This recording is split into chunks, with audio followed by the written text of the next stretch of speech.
Chapter 6. Be wary of paramilitaries. When men with guns, who have always claimed to be against the system, start wearing uniforms and marching with torches and pictures of a leader, the end is nigh. When the leader and the official police and military intermingle, the end has come.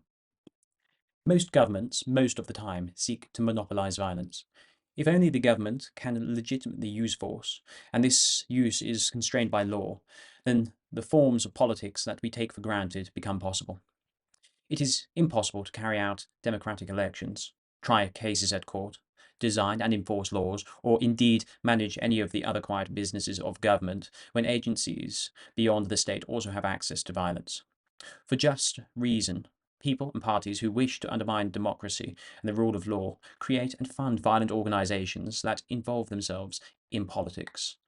Such groups can take the forms of paramilitary groups of political parties, the personal bodyguards of particular politicians, or apparently spontaneous citizens' initiatives, which usually turn out to have been organized by a party or its leader.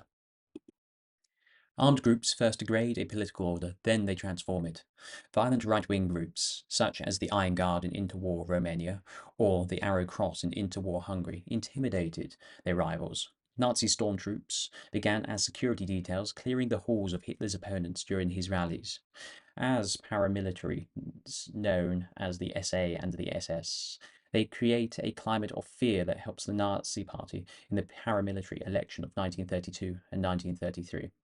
In Austria in 1938, it was the local SA that quickly took advantage of the absence of the usual local authorities to loot, beat, and humiliate the Jews, thereby changing the rules of politics and preparing the way for the Nazis to take over the country.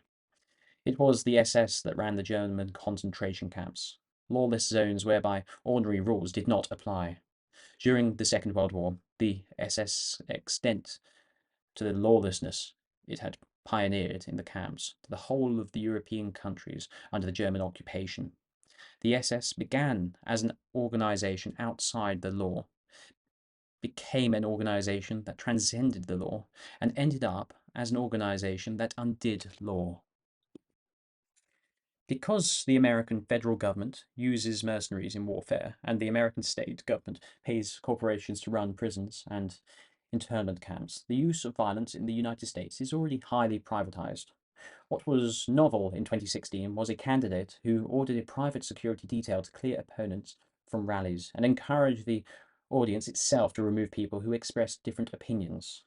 A protester would first be greeted with boos, then with frenetic cries of USA, and then forced to leave the rally.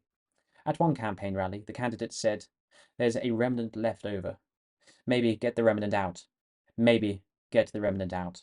The crowd, taking its cues, then tried to root out the other people who might be dissenters, all the while crying USA. The candidate interjected, "Isn't this more fun than the regular boring rally? To me, it's fun." This kind of mob violence was meant to transform political atmosphere, and it did.